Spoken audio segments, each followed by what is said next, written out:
Was the Emperor Caligula mad or just bad? No one really knows. But on today's podcast, we recount some of the worst excesses of Rome's third emperor. At this point, not only was the Republic dead and gone, but it seemed the arrangements put in place by Augustus were also reaching a devastating end, as Caligula's antics, eccentricities, and outright malice created a climate far worse and far more deadly than any living Roman could recall. It became clear that a new member of Augustus's family needed to be found and made emperor, and pronto. The problem? Caligula was having his own family members killed, one after another. Would Rome ever rid itself of its worst emperor yet? Find out on this episode of the Pax Romana podcast.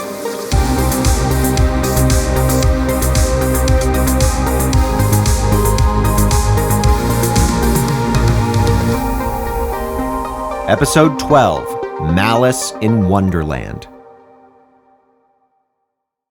A quick note on the primary sources that I link to in the show notes. You can obviously find those by looking in the show notes on whatever podcast app you're listening to. Now, those ancient sources are listed with the author, the name of the work, and then the section of the ancient source that those are in. What you can usually do is just copy and paste what's in there, and you can usually find those sources directly online. The way that those work is very similar to the way that, say, the Bible works. Rather than give a page number, right, which would change depending on what translation or version of the ancient source you're looking at, ancient sources are categorized by the author, the title, and then a series of number that usually denotes the book, the chapter, and then the verse or the sentence, some part usually of a paragraph.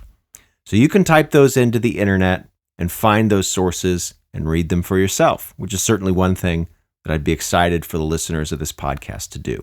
All right, let's get on with today's episode. AD 1927. Benito Mussolini is Il Duce, or the leader of the fascist state of Italy. And it comes to Mussolini's ear that for several centuries, fishermen, locals, other adventurers have been pulling up ancient artifacts from a volcanic lake about 20 miles to the south of Rome. This is a small lake called Lake Nemi. What was it that was hidden under that lake? A temple? A Roman villa? Mussolini, who was obsessed with ancient Rome, ordered the lake drained. And as the waters receded, what had been hidden nearly 2,000 years finally broke the surface. They were two giant wooden ships, each around 70 meters long. These massive vessels were equipped with hand-operated bilge pumps to keep them afloat on the lake. Hot and cold water was pumped through lead pipes to supply water fountains, baths, and drinking water all on board the ship. A large platform also on each ship would rotate on large bronze ball bearings, allowing giant statues set on the rotating platform as onlookers. And these ships could support hundreds of onlookers, would gape at the technology. The floors of the ships were opulent, laid with mosaics, and marble lined the walls of these palatial structures that rose above the decks of the ships. These were not transport ships. This lake was landlocked. It's very, very small. The ships didn't actually go anywhere. They were basically floating palaces. But who on earth built these ships that were unearthed by Mussolini? Well, as Il Duce's workers uncovered more and more parts of the two ships, one of them stumbled on a lead pipe that had an inscription that made it clear who the ships were built for. On the pipe read the following, quote, "Property of Gaius Caesar Augustus Germanicus." That emperor was also known by his nickname, Caligula. I start by talking about these ships because if we didn't have the physical evidence that they existed, we would probably not believe what one of our main sources for the reign of Caligula says about the eccentricities of the Pax Romana's third emperor. And that source is the imperial secretary, Suetonius.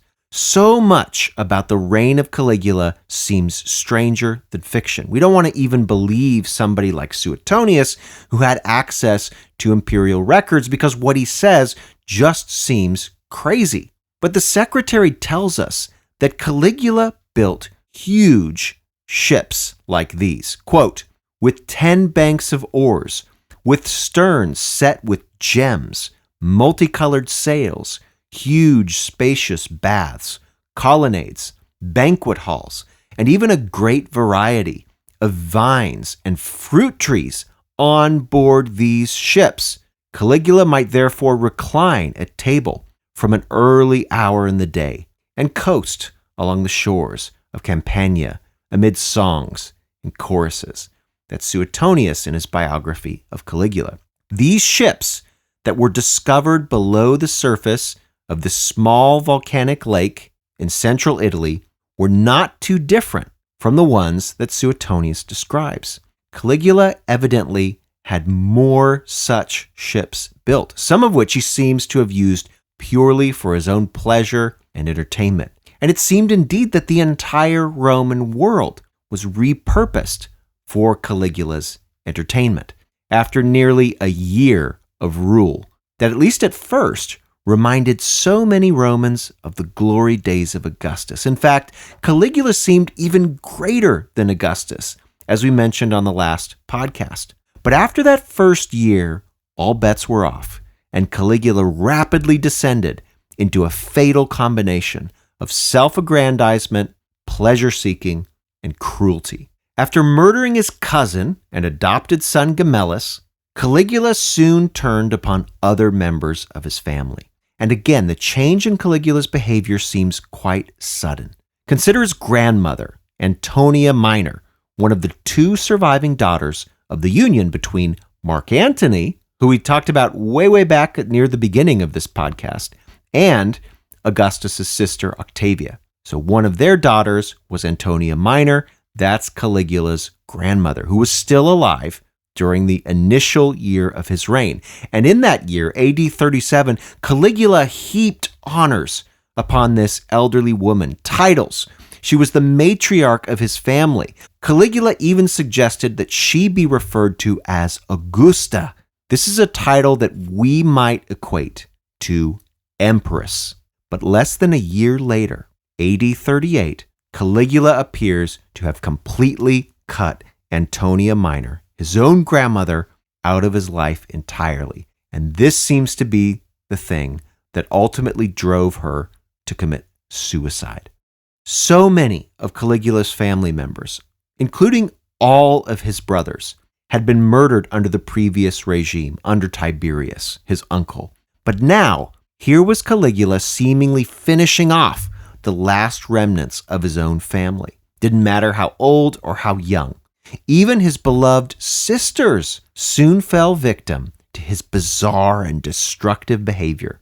Now, you might remember that Caligula had 3 sisters. And you might also remember, even if you tried to forget it because it was gross, that Caligula seemed to wish it broadly understood that the relationship between him and his sisters was more than just familial. We'll leave it at that. Again, we're dealing in the realm of symbolism and rumor and speculation. We don't really know the exact nature of Caligula's relationship with his sisters, just that he seemed to hint at the idea of incest. And Caligula's favorite of the 3 sisters was the eldest. He was so fond of her that he named her his heir, one of the few women to be named an heir by any Roman emperor. But soon his beloved sister, not long actually after Caligula himself had nearly died of disease, maybe the same disease, we don't know. But his sister didn't make it. Caligula took that death particularly hard. He put on one of the most lavish funerals that Rome had ever seen, and he demanded the Senate treat his sister exactly the same way that they had treated the first emperor of Rome, Augustus. She was to be officially declared a goddess. She was to receive priests. She was to receive holy days and be worshipped as a goddess. But despite Caligula's state of mourning, he still used this opportunity for some additional self-absorption and cruelty. And Suetonius tells us how he did this. Quote, "When his eldest sister died, Caligula appointed a season of public mourning, during which it was a capital crime to laugh, bathe, or dine in the company with one's parents, wife, or children." That's Suetonius's biography of Caligula. Essentially, if Caligula couldn't see his beloved family member, then no one could spend time with their family either. And if anyone defied the emperor's order, they would be put to death.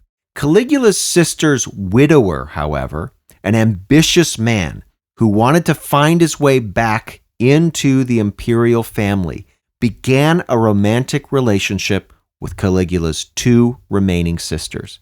After all, Caligula, after killing his own cousin and heir Gemellus the year before, had failed to name another heir. There was an opportunity here for a man to marry into the imperial family and find himself in the line of power. But Caligula was in no mood for such political games after the death of his sister, and so he acted swiftly, executing his sister's widower outright, and, for good measure, banishing his two remaining sisters from the city of Rome. Now, Caligula would spin his actions in this way. He would tell the Senate that there was actually a vast conspiracy against him that involved these members of his family. Really? Who could possibly want to kill such a great emperor? So at this point, Caligula had either alienated, exiled, or executed most of his remaining family members in just a few short years, and by removing those closest to him, people who could offer him advice, people who may have been a base of support for him if he didn't suspect them of plotting against him, by getting rid of these people, Caligula exposed himself to all sorts of subsequent foibles. And soon, his odium spread to the broader population in Rome.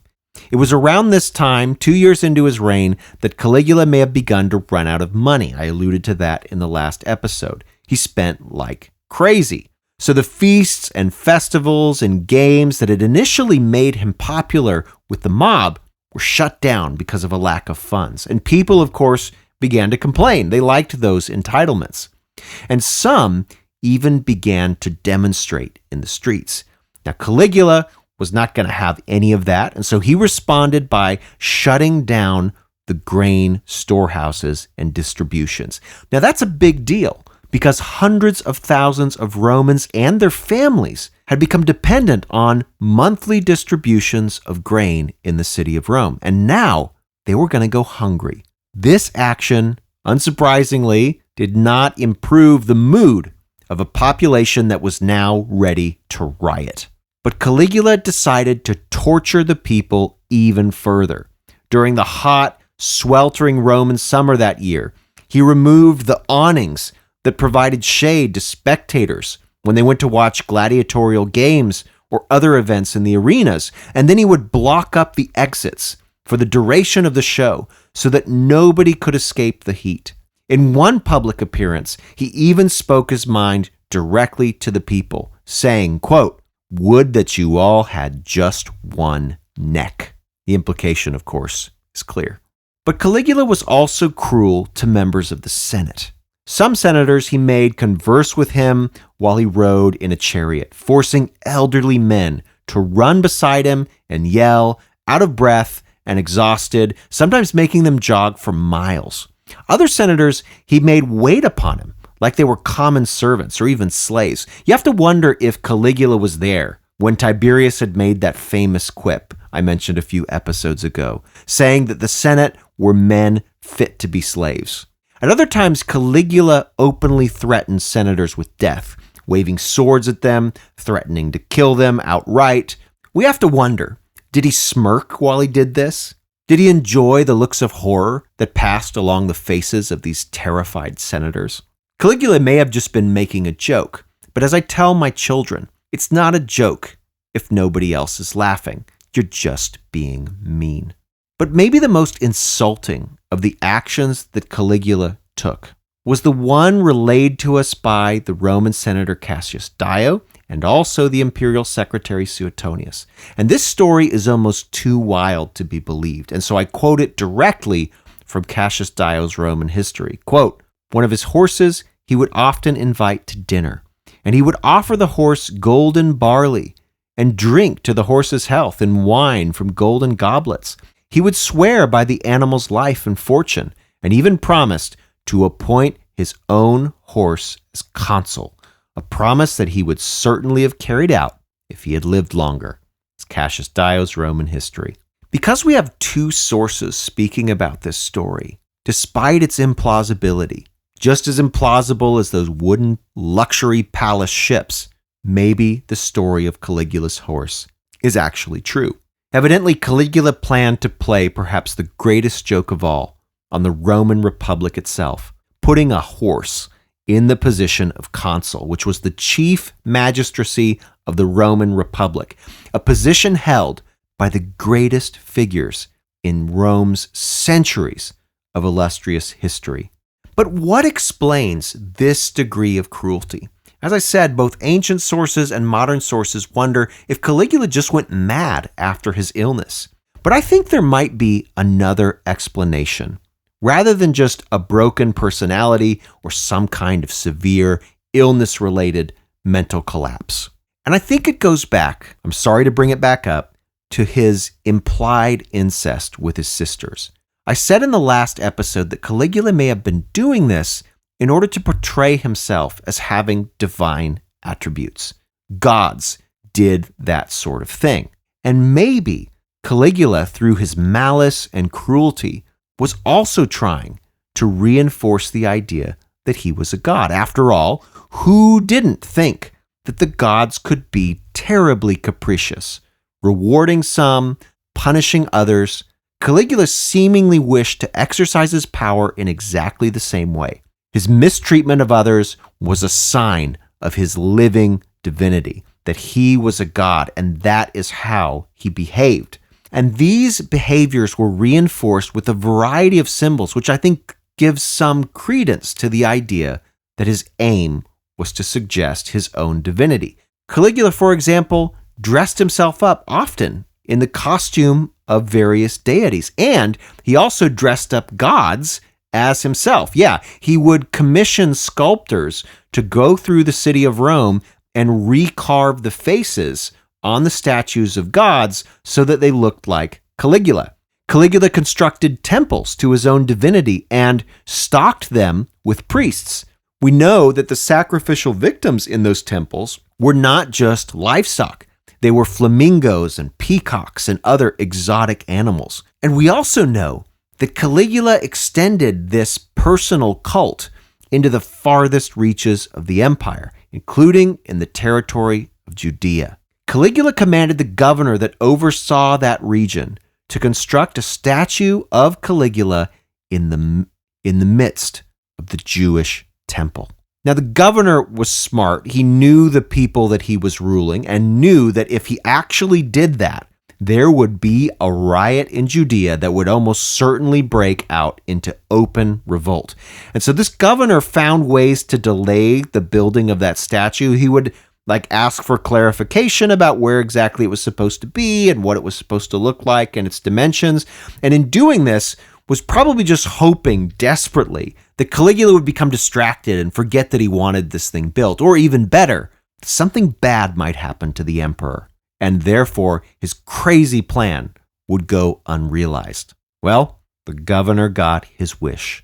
Caligula had only reigned for about 3 years at this point, but his eccentric, maniacal behavior was becoming intolerable, both to the common people and also the nobility. The list of people murdered by Caligula is long, and many of the names include little stories that suggest that the slights that they supposedly committed against Caligula were innocent and benign. But nevertheless, many senators died at his hands, and he even threatened to abolish the Senate itself. And while the Senate no longer served as the ultimate authority as it had during the Roman Republic, it was still an arena from which the Pax Romana's governing elite emerged. So despite this reduced importance, the Senate was nevertheless still vital in the new imperial regime.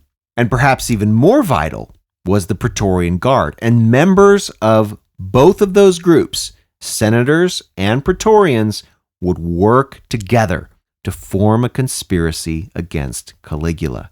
And in the end, the execution of the plan was swift and total. The Praetorians gathered in a tunnel in one of Rome's theaters. They were waiting for Caligula to come through on his way to see a song being sung in his honor. And here's how Cassius Dio relates what happened. Quote, "The assassins intercepted Caligula in a narrow passage, and they killed him. And even after he had fallen, none of the men kept their hands off him, but all stabbed him continually and savagely, even though he was already dead. Some even chewed on his flesh. His wife and daughter were also promptly slain. Thus Caligula, after doing in 3 years, 9 months, and 28 days all that has been related in this account, learned by actual experience that he was not a god." That's Cassius Dio's Roman history. So Caligula was dead, but so too were almost all of his family members. So if there was ever a time for the Senate to reassert control, now was it. But the Praetorian Guard, their partner in this assassination, had a different idea, and they were prepared to install as emperor one of the last surviving members of the line of Augustus, a man whose own mother had once called him a monster. But this new emperor appointed by the Praetorians would surprise all of his doubters. And as we'll learn next time, he earned the honor of being the man who secured Roman rule on the island of Great Britain. We'll discuss how Claudius defied the odds on the next episode of the Pax Romana podcast. Thanks for listening to the Pax Romana podcast. For more information, including a list of primary sources and further reading, check the show notes. Music by Red Productions and Exocore. Follow Dr. Colin Elliott on X at ProfCPE or email colin@paxromanapodcast.com. Listen to more episodes on Spotify, Apple Podcasts, or just about anywhere podcasts are available. Stay tuned for the next episode of the Pax Romana podcast.